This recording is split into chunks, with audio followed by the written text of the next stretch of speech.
రాష్ట్ర ప్రభుత్వం రేపు పార్లమెంటులో ప్రవేశపెట్టనున్న మధ్యంతర బడ్జెట్ సర్వత్రా ఉత్కంఠ రేకెత్తిస్తోంది. సార్వత్రిక ఎన్నికల్లో హ్యాట్రిక్ విజయం కోసం ఉవ్విళ్లూరుతున్న వేళ ఈ పద్ధతిలో మోదీ సర్కార్ జనాకర్షక నిర్ణయాలు ఏవైనా ప్రకటిస్తుందా? వాటి జోలికి వెళ్లకుండా మూలధన వ్యయం పెంపు ద్వారా ఆర్థిక వ్యవస్థను వృద్ధి పథంలో పరుగులు పెట్టించేందుకే ప్రాధాన్యం ఇస్తుందా? లేదంటే సంక్షేమం, అభివృద్ధి అంశాల్లో సమతుల్యత పాటిస్తుందా? ఇలాంటి అంశాలపై అంతటా విస్తృత స్థాయిలో చర్చ నడుస్తోంది. తాత్కాలిక పద్ధతి అయినా ఎన్నికల ఏడాది కాబట్టి కేంద్రం తమపై ఎంతో కొంత కరుణ చూపుతుందని వివిధ వర్గాలు ఆశగా ఎదురుచూస్తుండగా ఆర్థిక స్థిరీకరణకే సర్కార్ పెద్దపీట వేయొచ్చని పారిశ్రామిక, వాణిజ్య వర్గాలు అంచనా వేస్తున్నాయి.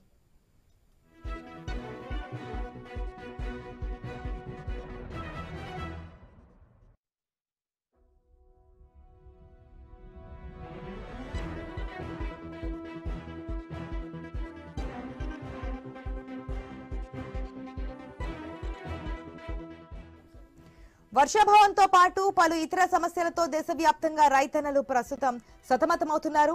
వారిని ఆదుకునేందుకు, ఆకట్టుకునేందుకు బడ్జెట్లో సర్కార్ ఎలాంటి నిర్ణయాలు ప్రకటిస్తుందన్నది ఆసక్తి రేకెత్తిస్తోంది. పీఎం కిసాన్ పథకం కింద ఇప్పుడు కేంద్రం అన్నదాతలకు ఏడాదికి 6,000 రూపాయలు 3 దఫాల్లో పెట్టుబడి సాయం అందజేస్తోంది. ఆ మొత్తాన్ని 9,000కు పెంచే అవకాశాలు ఉన్నాయని జోరుగా విశ్లేషణలు వినిపిస్తున్నాయి.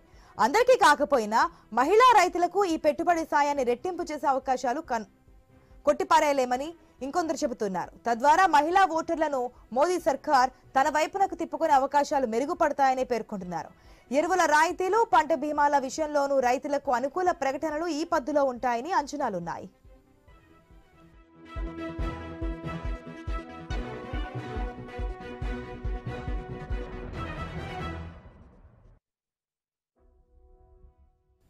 దేశంలో పారిశ్రామిక ఉత్పత్తి మందగించింది. అందుకు ప్రధాన కారణం గ్రామీణ ప్రాంతాల్లో డిమాండ్ పడిపోవడమే.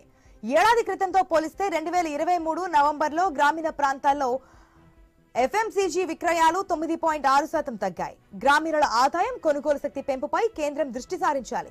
వ్యవసాయేతర ఆదాయాన్ని పెంచుకునేలా చిన్న, సన్నకారు రైతులను ప్రోత్సహించాలి. ఇక మరోవైపు విద్యా, వైద్య రంగాలకు కేటాయింపులు పెరగాలి. పీఎం ఆవాస్ యోజన, మహాత్మా గాంధీ గ్రామీణ ఉపాధి హామీ పథకాలకు ఈ దఫా బడ్జెట్లో ప్రాధాన్యం పెంచే అవకాశాలున్నట్లుగా విశ్లేషకులు చెబుతున్నారు. ప్రజా సంక్షేమాన్ని దృష్టిలో పెట్టుకుని కొత్త పథకాలను ప్రకటించే అవకాశాలను కొట్టిపారేయలేమని పేర్కొంటున్నారు.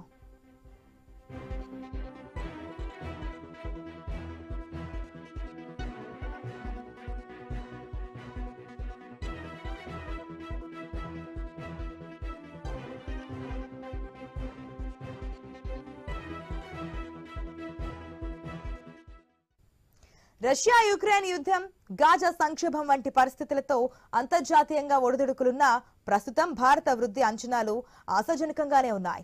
2023-24 ఆర్థిక సంవత్సరంలో దేశ జీడీపీ వృద్ధి రేటు 7.3 మధ్య ఉంటుందని ఆర్బీఐ అంచనా వేసింది. 2047 నాటికి అభివృద్ధి చెందిన దేశంగా అవతరించాలని, 2025 కల్లా 5 లక్షల కోట్ల డాలర్ల ఆర్థిక వ్యవస్థగా ఎదగాలని మన దేశం కాంక్షిస్తోంది. అవి సాకారం అవ్వాలంటే వివిధ రంగాల్లో ప్రైవేటు పెట్టుబడులను, మేక్ ఇన్ ఇండియాను ఇంకా ప్రోత్సహించాలి. వ్యాపార నిర్వహణను మరింత సులభతరం చేయాలి. రీటైల్ ద్రవ్యోల్బణం 2023 డిసెంబర్లో 5.7% తాకింది. దానికి కళ్లెం వేసే చర్యలు చేపట్టాలి.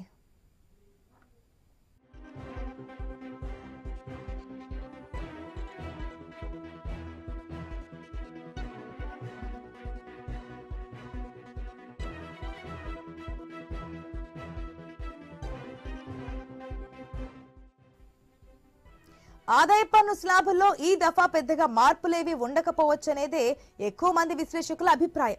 అయితే అల్ప, మధ్యాదాయ వేతన జీవులకు ఊరట కల్పించేలా ప్రామాణిక తగ్గింపు పరిమితిని ₹1,00,000 పెంచొచ్చనే విశ్లేషణలు వినిపిస్తున్నాయి. ఈ పరిమితి 5 ఏళ్లుగా 50,000 రూపాయలుగానే ఉంది. ద్రవ్యోల్బణం పెరిగినా ఇన్నాళ్లు దాన్ని కేంద్రం సవరించలేదు.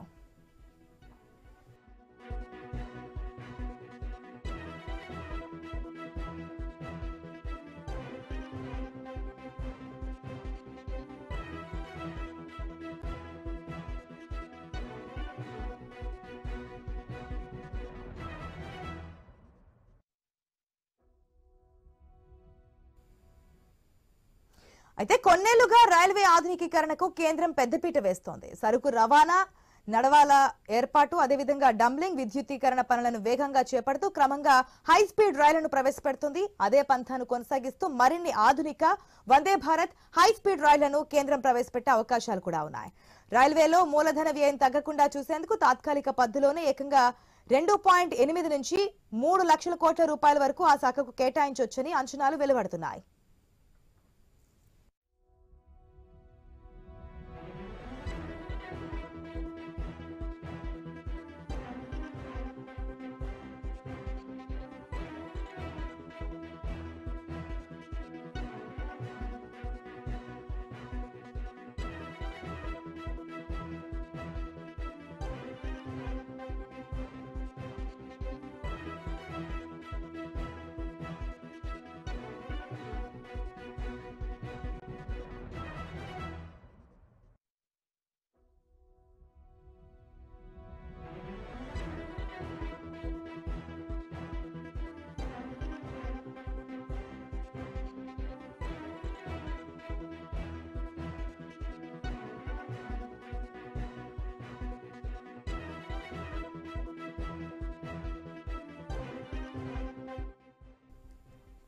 భవిష్యత్తులో ఆర్థిక వృద్ధికి ఊపు తీసుకురాగల సమర్థత ఉన్న పునరుత్పాదక ఇంధనాలు, ఫిన్టెక్, ఎలక్ట్రిక్ వాహనాలు, ఆరోగ్య సేవలు, బీమా, బయోటెక్నాలజీ, కృత్రిమ మేధ వంటి రంగాలకు బడ్జెట్లో మరిన్ని ప్రోత్సాహకాలు ప్రకటించాలి. ఆయా రంగాల్లో పెట్టుబడులు పెరిగేలా చూడాలి.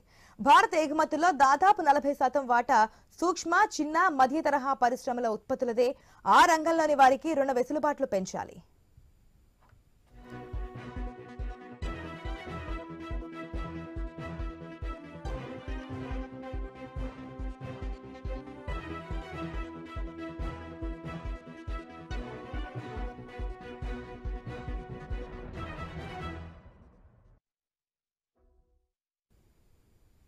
గత 5 ఏళ్లలో ప్రభుత్వ మూలధన వ్యయం దాదాపు 3 రెట్లు పెరిగింది.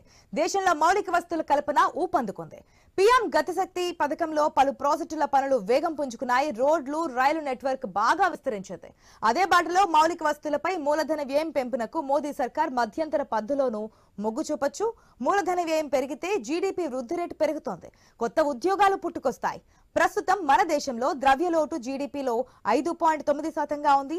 2025-26 కల్లా దాన్ని 4.5%కు తగ్గించాలని మోదీ ప్రభుత్వం యోచిస్తోంది.